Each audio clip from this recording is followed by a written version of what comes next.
Hi, everybody. Thanks for being here. We are in talk 5 of 7 for our Roethke and series.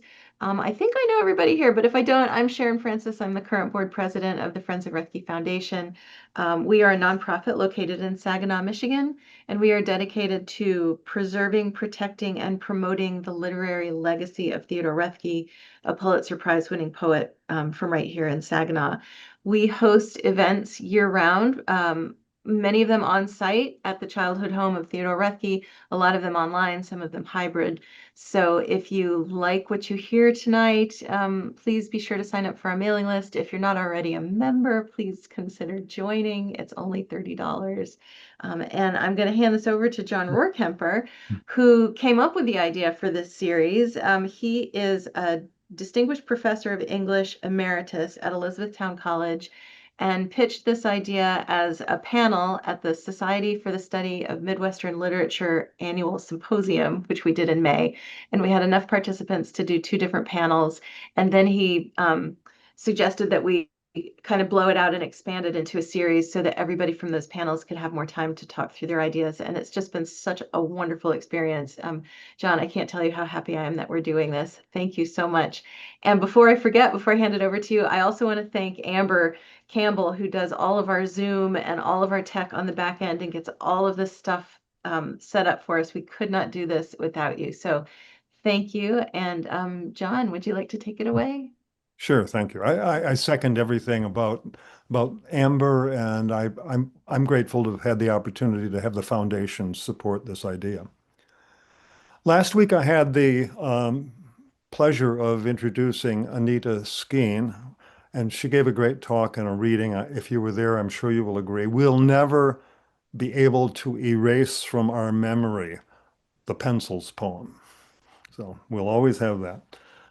Part of the reason for my pleasure in introducing her was because she taught for many years at my alma mater, Michigan State. But that's not my only alma mater.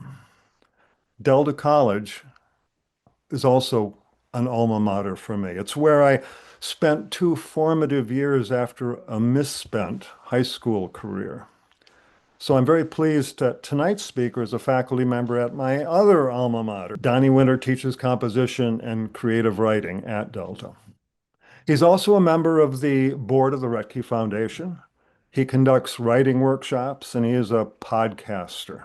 I've been having lots of fun this past week checking out some of his podcasts. Whatever you wanted to know about Godzilla, you will be able to find it on one of his podcasts. You can also follow his observations about growing up gay in America and about current issues related to LGBTQ plus issues. You can also hear him read his poetry on his sites. Poetry. Oh, yes, that's the reason we're here tonight. In a lovely, reach for here, 2022 chapbook called Casting Seeds. Let's see if I can hold this up so you can actually see it. Almost see the cover with not too blurry. In that chapbook, he writes in the elegantly simple Japanese tanka form, and it commemorates the relationship with his patriarchal grandmother. I think that's right. Yes, Don? Yes. Uh, like Roethke's greenhouse poem, the collection uh, chronicles the life of a plant and perhaps a poet from freshly planted seeds to full bloom. The first poem in the collection is called Seedlings in the Window, and it reminds me a little of Roethke's poem Cuttings, the first poem in the greenhouse sequence, and it's one I talked about a couple of weeks ago. This is Donny's poem. The milk cartons bow on the sun-soaked windowsill. As seeds peek from soil, the plastic wrap greenhouse lifts and leaves finally begin breathe. And leaves finally breathe anew. I had to correct myself because the syllables are what really count in the tanka. I'm sure we'll hear more of the poems and also Donny's sense of his affinities with Roethke and Roethke's poetry. So I give you Donny Winter. Thank you for that wonderful introduction, both of you. That was great. And I've never had anyone say such sweet things about casting seeds, so thank you for those words also. And rest assured, you will not have to deal with me nerding out about Godzilla the entire time. So I think I may mention it maybe one time. But good evening, everyone. Thank you for joining me tonight to talk about how the award-winning and iconic poet Theodore Roethke has inspired my work as a poet and my vision as an educator. And I'd also really like to thank the Friends of Roethke Foundation for always carving out a space for poets to plant themselves in an affirming way, mostly because during these times when we see such attacks happening on literature all around our country, I think it's important to have spaces like this to be able to like create like an affirming and affirming atmosphere that creates a sense of belonging. Um, so throughout this talk, I will be reading some of Roethke's poems intermixed with my own. And like it's been mentioned, this talk is based off of the presentation I delivered at the Society for the Study of Midwestern Literature's recent annual symposium. And at the end, I think I'll probably leave some time for Q&A too. Okay, so before I get started, I do want to do a couple of nerdy things here. Before I start delving into my poetry, I want to share with you a little piece of my history. And that is this aloe plant. Okay, so I'm a huge plant nerd. I mean, obviously that's probably why I'm doing this presentation, but this was my grandma's aloe plant. My grandma has been gone for about 23 years at this point, I think. I'm not good at counting. Around that amount of time. And it is what remains of a mother plant that was around 60 years old. So it's very old. And in some ways this may sound a little silly, but I feel like that both my grandmother and Rethke shared some sort of gardening spirit, but really, since I don't believe in that kind of thing, they just shared a green thumb, I would say. Um, but as you can probably guess, this talk is about my grandmother's wisdom and how that kind of left an influence on me and how it's intersected with Theodore Roethke's poetry and its impact on my life. And side note, this pot that I just showed you, this is also that belonged to my grandmother as well. I'm not a hoarder, I swear. I just keep sentimental things. So I do want to show a few photos first, just to kind of get us a bird's eye view of the person I'm talking about here. Can everyone see this okay? So this is a picture of my late Grandma Winter, and this was my great aunt. Um, we were all basically just together. This was like in the late 90s. I was probably in fourth grade or so, but it's one of my favorite photos of my grandmother and I. And a lot of my poetry really focuses a lot on, well, especially in Casting Seeds, which was mentioned a minute ago, focuses a lot on tying in with her, like how she kind of infused in me a love of nature. Proof. I like to provide proof that I was obsessed with plants since I was crawling on the floor. This is this is a photo of me with a Thanksgiving cactus, which I actually still have that too. It is downstairs. It's too big to bring on here because it's 60 years old as well. But my uncle sent me this photo a long time ago, and I kind of just had this moment where I was like, I didn't even know this photo existed. But here I am with this plant that still exists, and looking back, it's just such a kind of cool thing to reflect on. And last but not least, this is a photo of my grandma's house. Um, I'm sad to report that this year my grandma's house is getting demolished. My family has made a decision to demolish the house. But like as sad as that makes me, I will always have memories of the space. A lot of my poetry still kind of like thrives in that space. And one of my favorite things I like to draw people's attentions to with this photo is this scraggly old jack pine right here is actually my favorite tree. Not only because it's extremely ugly, but it reminds me of my grandmother. Not that I'm saying my grandma was ugly, but like it just kind of, I always just really associated them both together, right? Um, So I just wanted to kind of provide that introductory context really quickly. But so um, now I would like to begin by reading one of my favorite poems by Theodore Roethke. This is actually one of the first poems I ever read by him that really got me into the spirit of really enjoying nature poetry. And this poem is titled Slow Season, and it's from his first poem collection, Open House. Slow Season. Now light is less. Noon skies are wide and deep. The ravages of wind and rain are healed. The haze of harvest drifts along the field until clear eyes put on the look of sleep. The garden spider weaves a silken pair to keep inclement weather from its young. Straight from the oak, the gossamer is hung. At dusk, our slow breath thickens on the air. Lost hues of birds the trees take as their own. Long since, bronze wheat was gathered into sheaves. The walker trudges ankle deep in leaves. The feather of the milkweed flutters down. The shoots of spring have mellowed with the year. Buds, long unsealed, obscure the narrow lane. The blood slows, trance-like, in the altered vein. Our vernal wisdom moves through ripe to sear. Now, when I read that for the first time, it struck me, mostly because every line that he writes in this poem hones in on one particular observation he made in nature. And you'll notice I say this a lot through the presentation, but it almost felt like I was being taken on a walk with Roethke. And as someone who loves a good nature walk, I gravitated to that quite quickly. So I want to paint a picture. Um, So going back to the mid 90s, it was a warm June afternoon at my grandma Winter's house up in West Branch. And after shamelessly binging Godzilla movies for the better part of the day, that'll be my only Godzilla reference, I realized my grandma wasn't in the house with me. And I was like, where did she go? So I went outside to find her.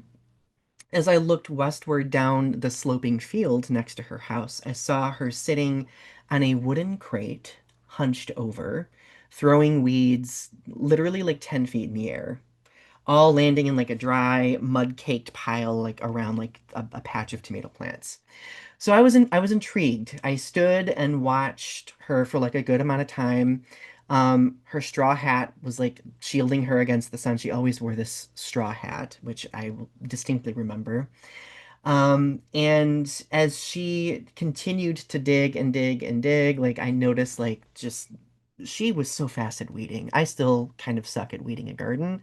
She could teach a master class on it. So I was 6 or 7 years old. I wasn't really sure if I was allowed to help or if I would get yelled at if I tried. But as I walked around the yard to look busy, as much as busy as a kid could at least, she ended up calling my name. And this leads me to one of my first poems that I'd like to read from my book, Casting Seeds. This poem is a tanka style poem, so it's short, it's only 5 lines, and it is titled The Invitation. The Invitation. Clods of dirt cascade atop the wilted weed pile, and she waves at me, invites me to the garden to plant my roots in the soil. So after she invited me, I found another creaky wooden crate. There were so many laying around like my grandma's property. So I pulled one up, sat next to her, and together we finished weeding the tomato plants just in time for my daily viewing of the show Wishbone at 4 p.m., one of my favorite shows. And from that day on, for the next several years, I became my grandma's gardening assistant. She taught me how to plant seeds in halved milk jugs, how to stagger out planting in the spring to allow for diverse plants to bloom, how to identify trees and edible plants in the yard. In fact, 90% of the time, like if I'm out with friends, if I go hiking or something, I'm always annoying them by pointing out trees. They're like, "We don't care, Donnie. Like, we don't care that that is an elm tree." And I'm like, "But it's a tree. It's so cool." But anyway, um, she guided me through making vegetable soups and stews, the magic of canning and preservation. Eventually, our time spent in nature led to trips back on my family's 200 acres of property. We would feed fish down at the pond or in the creek. We would even learn to identify every conceivable bird call. That's another way I annoy people. I'm always identifying birds. And as a child, I reveled at the seed vault of knowledge that she kind of locked in my mind. And I knew that when other people couldn't understand the way that I would like whistle at birds or see shapes in waving trees, I gained a lot of comfort in knowing that she would get me, that she would understand why I loved those things. Mostly because she was responsible for such. Unfortunately, in the summer of 2003, my grandma passed away after a valiant battle with cancer. I was 14 years old at the time. So really, like, I was just kind of entering a phase in my life where I was like understanding like life and death, and it was a very difficult moment for me. And any vacancy I had because of her death, I tried to fill with gardening, lingering around the orchard, sitting under that scraggly jack pine I just showed you. Like all those things kind of reminded me of her and gave me some sense of comfort. And of course, you probably can guess, I had to write a poem about that. And I really like this favorite tree of mine. I sit under it and I read, I write under it. And every time I like come home to visit my family lives next door. I always see that's the first thing I see on the horizon is that tree. So, I wrote this poem about how the tree definitely kind of just reminds me of her presence. It's called Grandmother Jack Pine. You wave me hello as your jagged arms still dance against each sunset, weathered by last winter's snow, sagging with unopened cones. Even still, I sit, a child sprawled beneath your shade on a fresh mown lawn, unfazed by the sharpened grass or gravel indentations. Sometimes I return to trace faces in the bark, to salvage lost cones, to watch disheveled hands shift against the passage of clouds. When you wave goodbye, as you fade against the west on the road behind, your unkempt silhouette stands like a sentry against time. So doing a bit of a fast forward here, like obviously I was entering high school when she passed away. So as I navigated high school and eventually my undergraduate degree at CMU, my love of gardening transferred into essentially transforming my dorm rooms, unfortunately for my roommates, into mini botanical gardens. So at that time, I literally imagine like this small like 14 by 9 or whatever bedroom. I had like 40 plants in this bedroom. Most of them I inherited from my grandmother. And when I went to CMU, I was like, I'm taking these with me. I'm totally taking these plants. So the dorm room was even smaller, filled with a bunch of plants. And thankfully, my roommates were gracious enough to like let me have them. But honestly, like during those years, like while I was developing my love of poetry, because that's kind of when it emerged, when I was in like late high school, early college, it kind of became my means of escape during my tumultuous coming out experience at the time. Because I was in high school, I was learning about like, attractions, identity, etc. So at college, I would often like flee to my dorm room to get away from things, and I would just sit and write among the plants, which I would probably argue was my feeble attempt to capture the natural settings that would stoke my creativity back at home. Because I spent most of my time in college. At college, I didn't often go home, so I really kind of had a longing for home. So eventually, after sharing some of my poetry with a friend encouraged me to enroll in a creative writing class, and that quickly, like I quickly enrolled in one of Robert Fanning's introduction to creative writing classes. I don't know if you know Robert Fanning, quite possibly one of the best poets in my opinion. So his class really kind of opened up a whole new world of poetry. And midway through the semester, each of us sat down with Fanning to discuss our work and kind of like a portfolio, like a developing portfolio, right? And he noted that he enjoyed the way that my work developed in nature, or into like talking about nature, delved into it, let's just say. And I mean, I was so new to poetry. Like, so like any affirmation for me at that point in time, I grabbed onto it and I ran with it.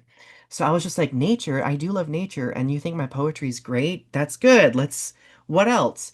So he eventually was like, Donny, this is a rough quote. He was like, Donny, I think you would really like Theodore Roethke's poetry. Your work echoes his, like, focus on nature in many ways. And at that point in time, I really had never heard of that poet. I know that's kind of an atrocity. I had not heard about him until that class. But so after that conversation, I took a deep dive into his work as one does. And I really found solace, like I mentioned a little earlier, in the way he would walk readers through nature alongside him, as if having a conversation while strolling through Middle Earth. Yes, I'm also a huge Lord of the Rings fan. So like whenever I read Tolkien's work, I'm like, why like Tolkien and Theodore Roethke would have been besties in my opinion. I firmly believe that. So a poem that really stood out to me as I delved deeper into his work. This wasn't my first poem. I already read that one. This is the second poem that I really gravitated to.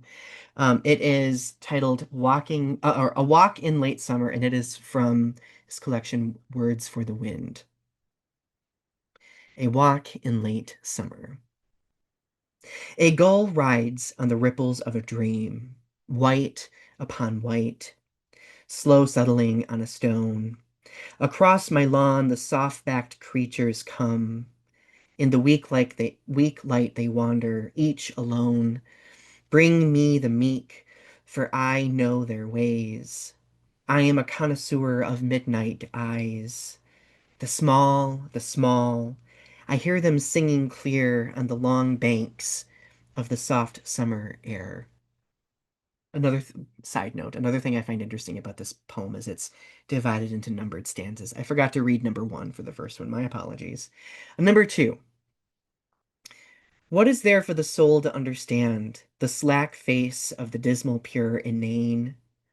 The wind dies down. My will dies with the wind. God's in that stone, or I am not a man. Body and soul transcend appearances before the caving in of all that is. I'm dying piecemeal, fervent in decay.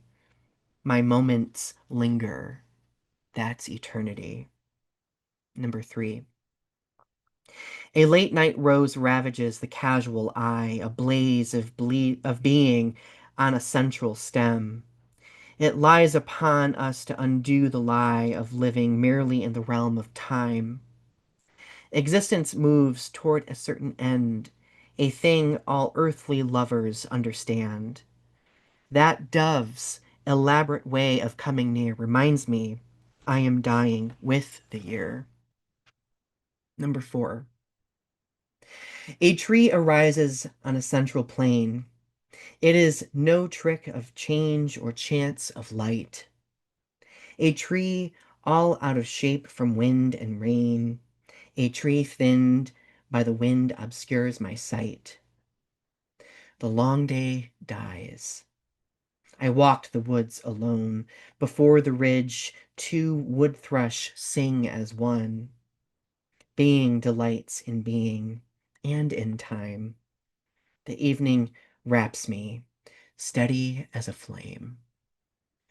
I think one thing I really love about this one, beside the sounds in it, is the commentary on time. Because, like, in a lot of Roethke's work, like, I mean, it isn't always like slap in one's face necessarily in every single poem, but he really had like this conscious, keen understanding of the passage of time through the way he would discuss seasonal change.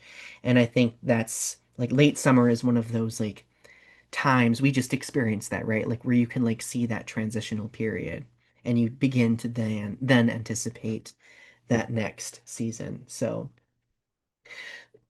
going back to the college years, like walking with Roethke while reading his work was the closest thing I experienced to the way I'd walk with my grandmother.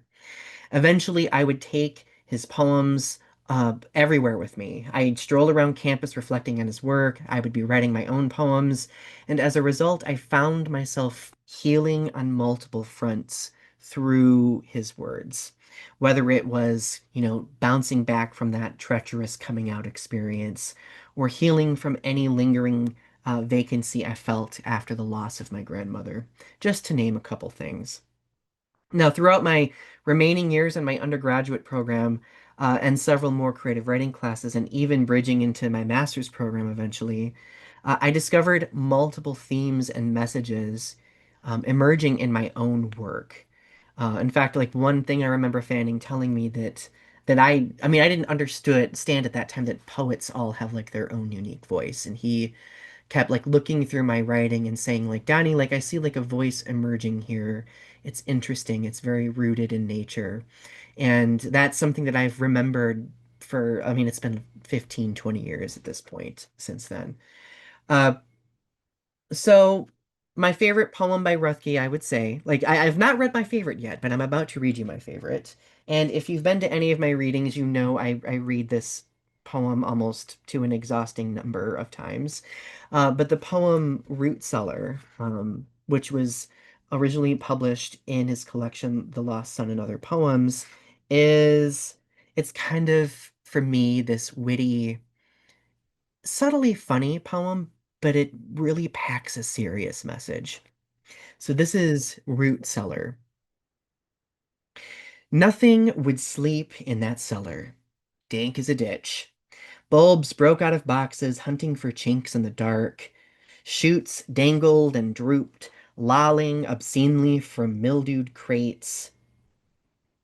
Hung down, long, yellow, evil necks like tropical snakes, and what a congress of stinks.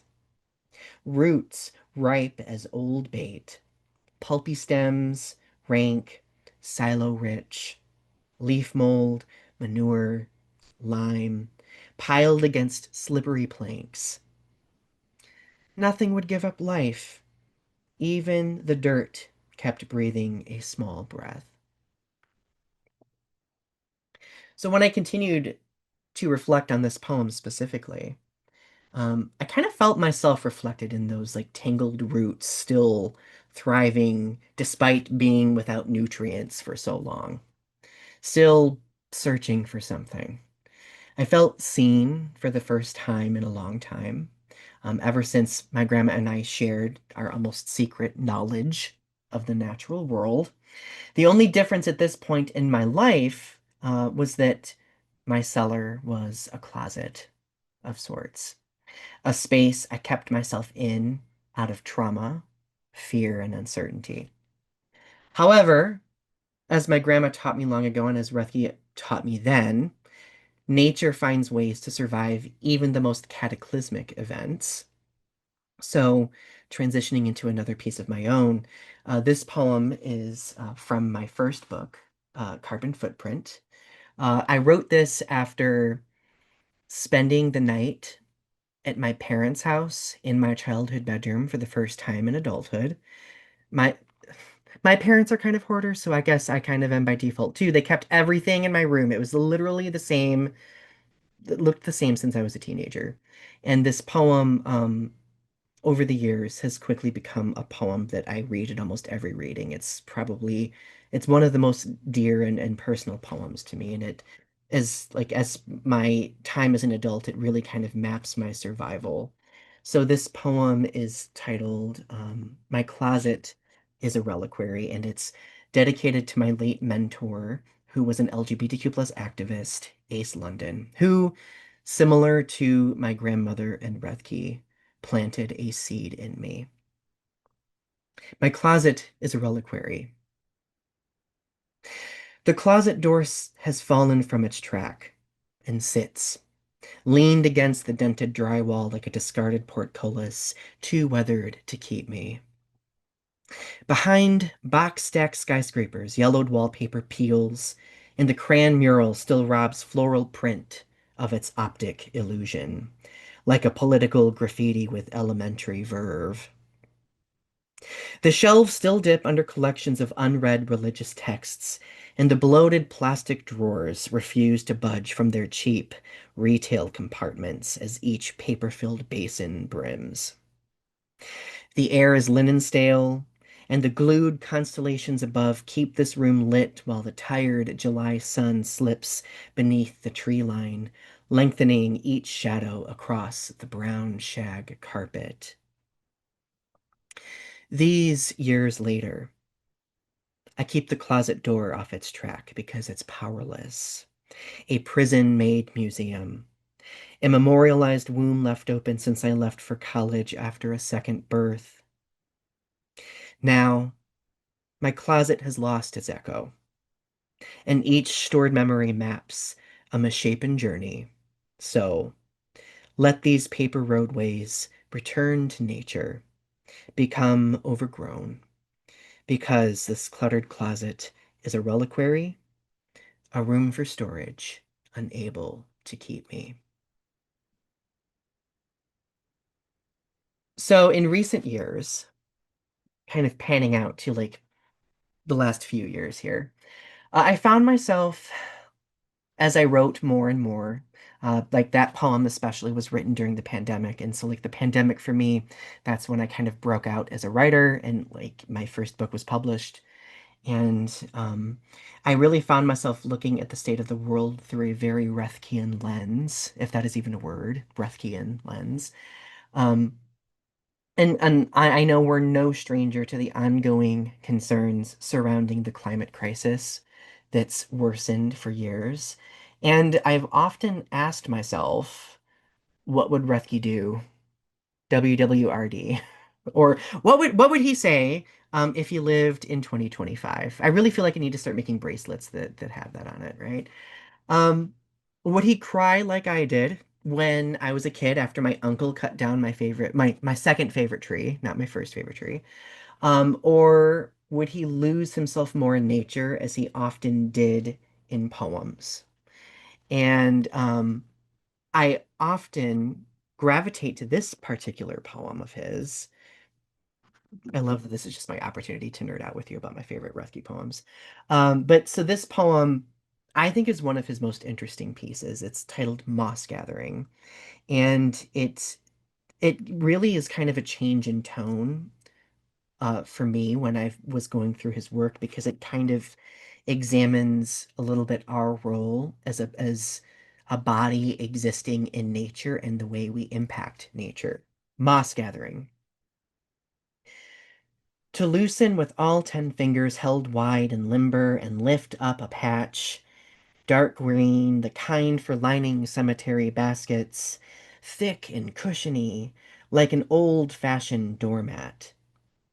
The crumbling small hollow, sticks on the underside mixed with roots and wintergreen berries, and leaves still stuck to the top. That was moss gathering. But something always went out of me when I dug loose those carpets of green, or plunged to my elbows in the spongy yellowish moss of the marshes.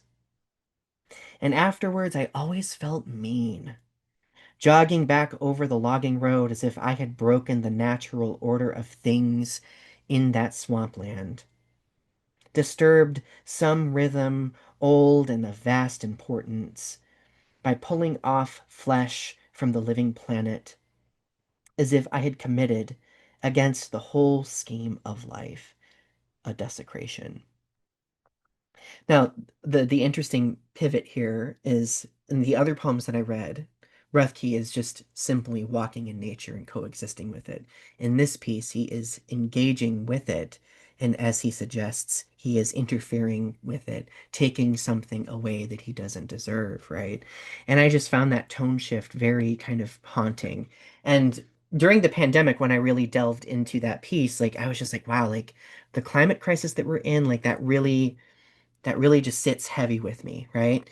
So I would say, like, if Roethke lived in 2025, I'm confident when I say that I think he would probably be a leading voice in environmental activism.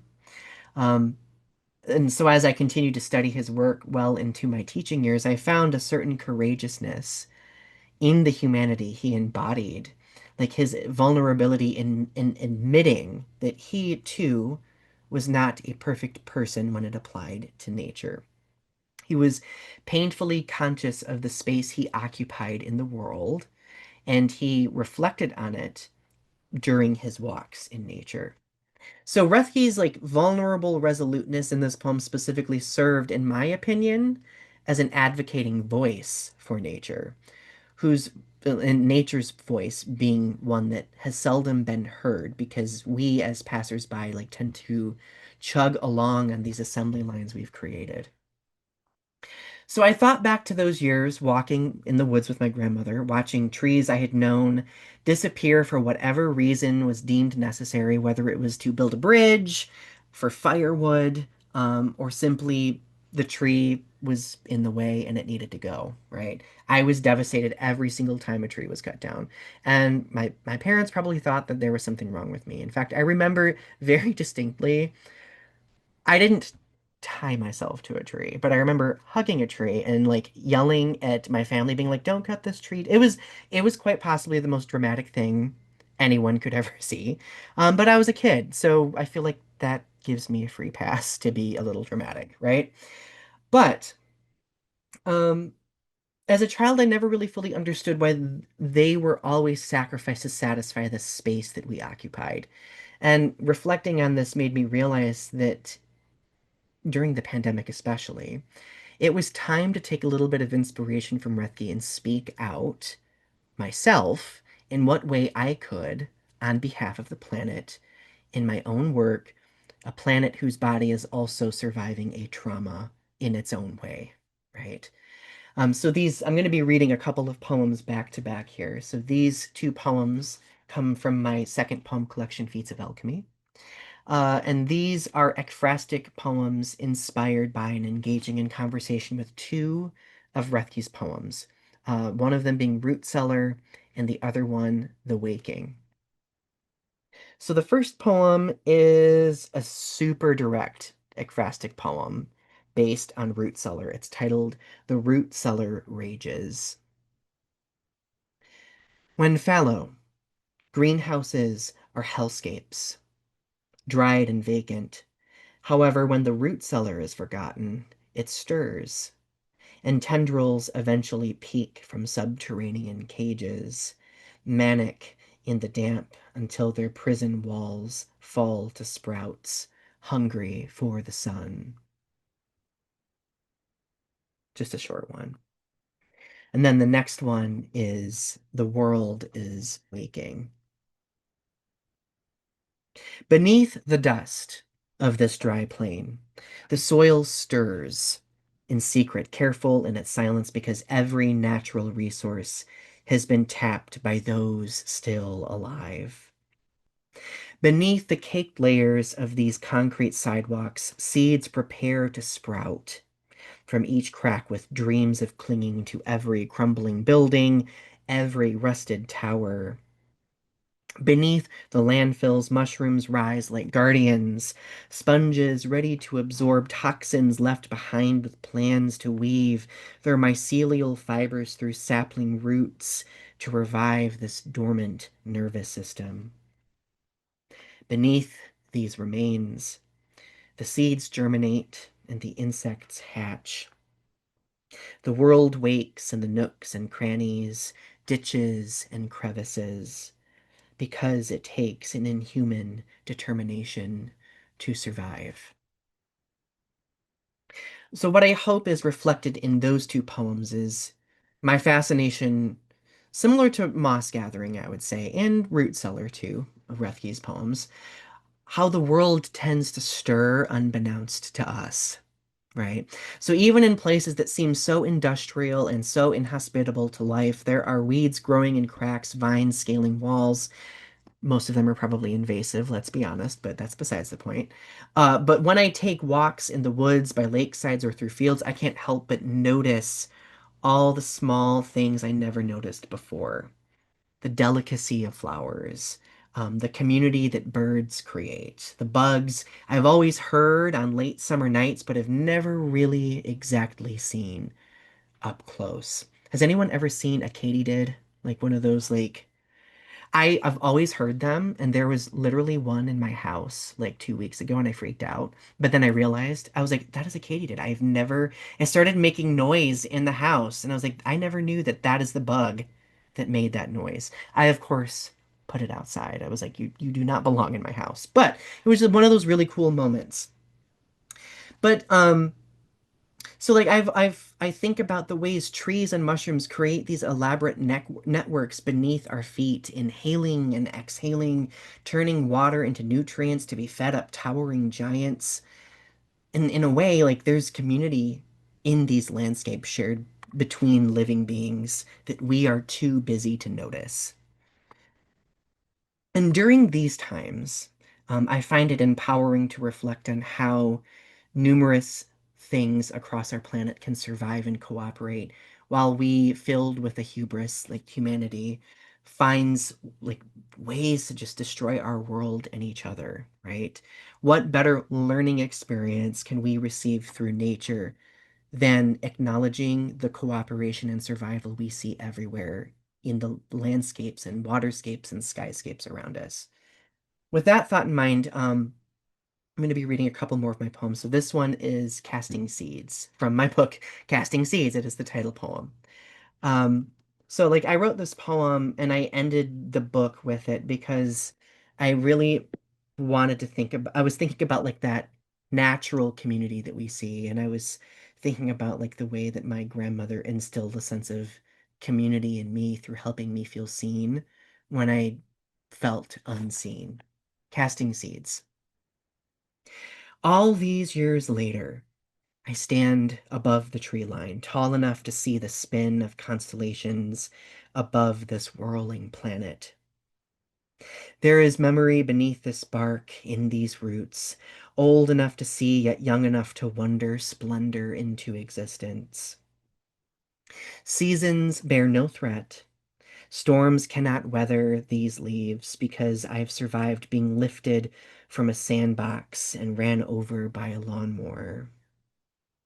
All these years later, I'm casting seeds like she did.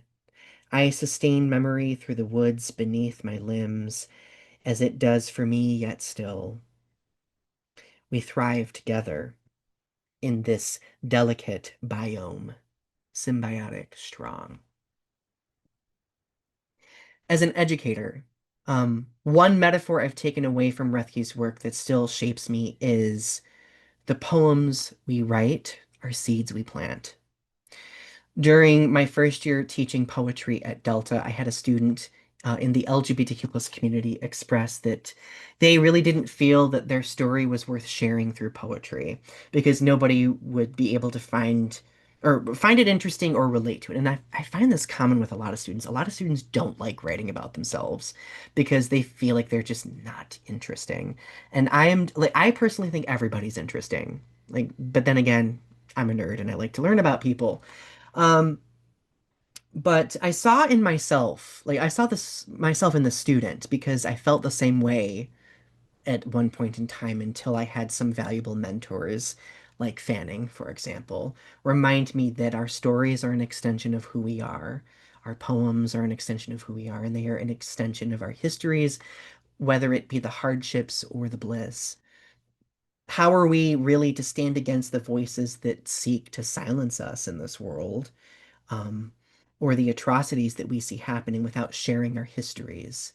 How do we cast light into the dark if we don't fling open that cellar door so the roots and tendrils get their nutrients? So, the last poem of mine that I'm going to read is a newer piece. It's titled a symphony of sullen warnings, and it's an eco-activist poem that I wrote for a forthcoming poem collection titled Solar Punk Suburbia. It's 2024. The atmosphere grows brittle around this globe like a contact lens left in too long. At this point, the ice core samples have melted and the carbon-dated cataclysms have eroded, their sullen warnings lost amid our feverish lethargy. Even as the wetlands flood and the deserts burn, doldrum dirges crinkle in bleached leaves, and solemn songs percuss in tides of plastic bottles. Cicada screams are muffled by the heavy beats of bird wings. They're all a symphony of sullen warnings. Is it too late to listen? This greenhouse has grown too hot for its seedlings, so we must raise our voices in this opus. The scientists with their climate analyses, the musicians with their songs of survival, the poets with their poems of protest, the painters preserving their gardens of Eden. As we tread across the fallen fruit of forefathers, our pockets are seed vaults. We brim in hope to plant our roots in the nitrogen-rich earth again because we know the future is of our own design. As creators, observing the natural world around us, I feel that it's our duty to draw attention to the good and the bad. Sometimes it's challenging to do so. However, when we do, we're ultimately looking out for one another. In 2025, I think of what Roethke or my grandmother, for that matter, would do. And I know they would find ways to use nature to create community. They'd build a massive community garden. They'd invite everyone to nurture it together. They'd ask for us to pull up wooden crates to sit there and share our stories while casting seeds into fresh soil. They'd remember our stories as tree rings count each year in history. And most importantly, they'd remind us that, like Roethke in parts, in another one of my favorite poems of his, Transplanting, that we're flowers extending outward, stretching and reaching. Thank you. Do we have time for Q&A? I don't know if you want to do questions, Sherrin, or not, so maybe. Yeah, Thank you I for... think so. I mean, I don't know, John, if you wanted to lead this part, but we usually go until about 8 o'clock, so we have a couple of minutes. If anybody has questions, you're welcome to just unmute and ask your question, or you can type it into the chat and we will read it for you. And Donnie, I can say we do have a comment from Pamela Tronsor. That was wonderful! Exclamation point, exclamation point. And I Thank you, agree, Pamela. 100%. Thanks, Deb.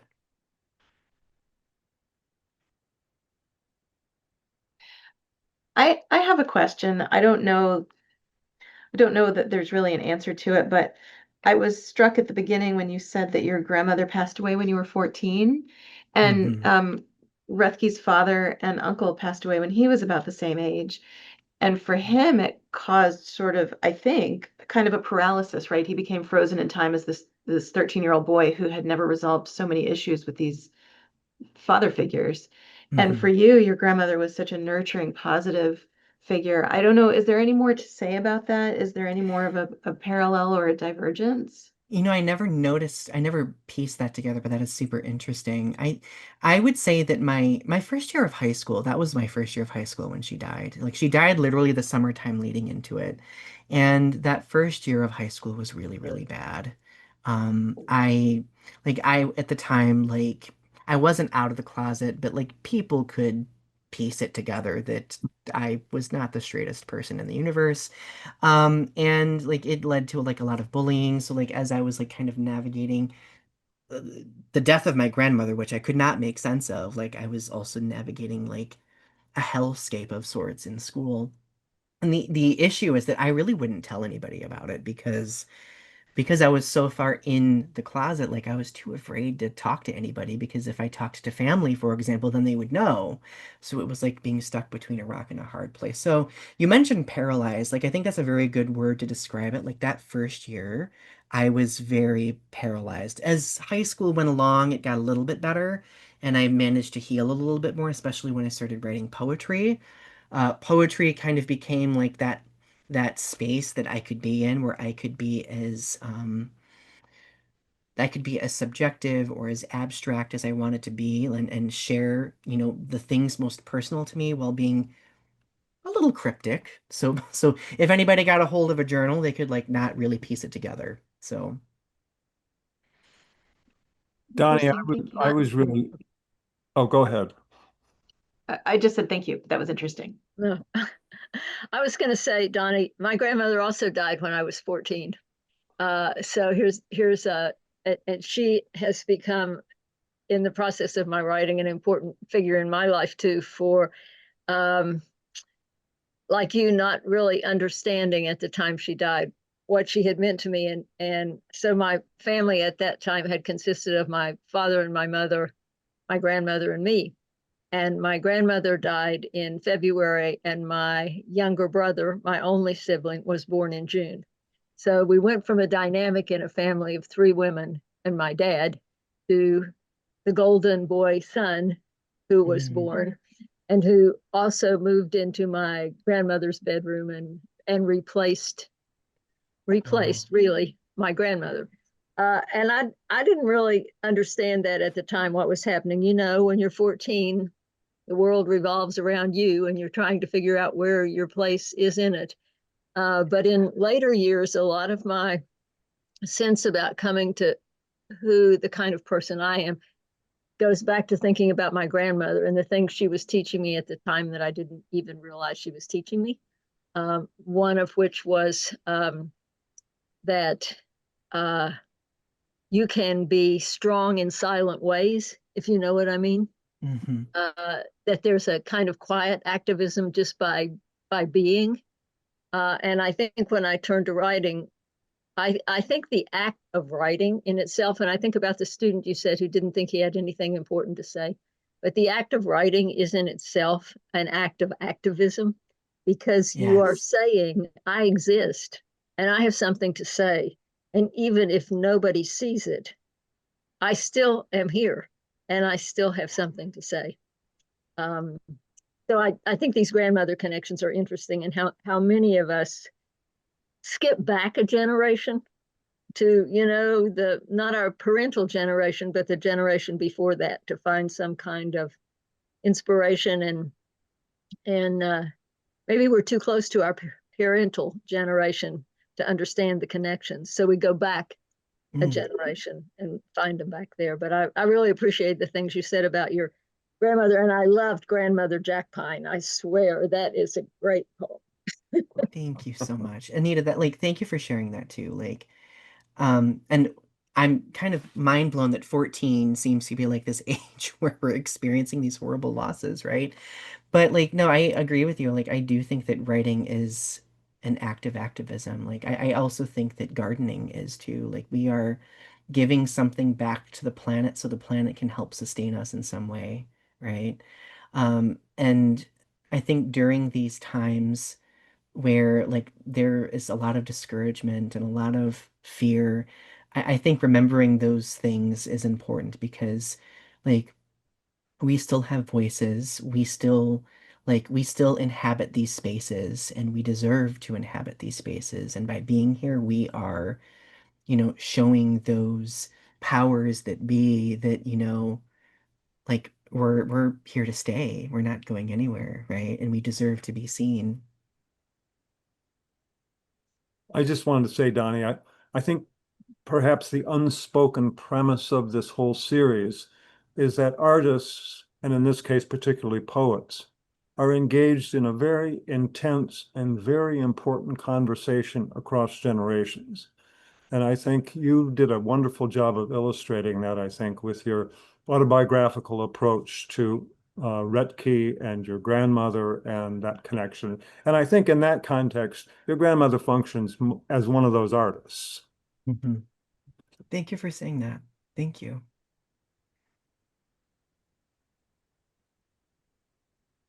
Well, Sherrin, unless we have more questions, we're just about out of time. I'd like to put in a word for our next speaker, if I may, unless there's something else we need to take care of. I know there's lots of things happening at the house, and those are all available on the website. I'm not going to talk about those, but I just would say we're off next week. Time to catch up on how the Tigers are doing down the stretch. But we'll be back in 2 weeks on Tuesday, September 30th for a talk/reading by a poet that I must confess I really didn't know of until fairly recently, but whose poetry, and I can guarantee you this, whose poetry will thrill you. Kathleen Flanagan will be joining us via the miracle of Zoom technology from the evergreen state of Washington. And because the stars are all properly aligned, that day, September 30th, is also the release date for her new book called Dressing in the Dark. So have a bottle of bubbly on hand because we're going to have a release party. I hope to see you all there. And Donny, again, thank you so much for a terrific presentation. Thank you so much for offering up this space for me to have this conversation. Thanks, Thanks, everybody. Donny. Thanks, John. Thanks, Sherrin. Thanks, Amber. Thanks, everybody. Night, y'all. Thank you. Bye. Good night, all.